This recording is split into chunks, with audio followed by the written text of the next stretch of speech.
hindi na. Sa'yo na yan. Para mabusog ka, ha? Yan, kain ka lang dyan, Apo. Magpag-abusog ka, ha? Happy birthday, Apo. Regalo ko sa'yo. Hala, Lo, salamat po, Lolo. Pero, di ba wala na po tayong pera, Lo? Dapat hindi niyo na po binili nito. Wala yun, Apo. Di ba? Gusto mo yan, kaya gumawa ako ng paraan. Happy birthday. Lo? Lo, may dugo po kayo po.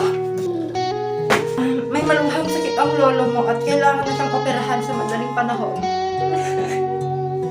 Hayaan mo na akong mamatay, Apo. Hindi po, Lolo. Paano po ako? Ibebenta ko yung bahay at lupa ko para may iwan ako sa yung panimula mo, ha?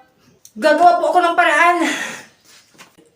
Tay, successful po ang operasyon niyo. Asan yung apo ko? Nasa puso niyo na po siya ngayon. Idodonate ko po yung puso ko kay Lolo. Ha? Alam mo naman na hindi yun pwedeng gawin hanggat walang consent ang magulang. Bibin pa po ako do. Desisyon ko po ito ng buo. At panahon na din para masaglihan ko yung pagkabaitan sa akin ni Lolo. Dahil kung wala siya, patay na akong matagal sa basurahan dahil tinapon ako ng mga magulang ko. At pag-isali na lang kay Lolo na mahal ko siya. Yun ang huling sinabi ng apo niyo.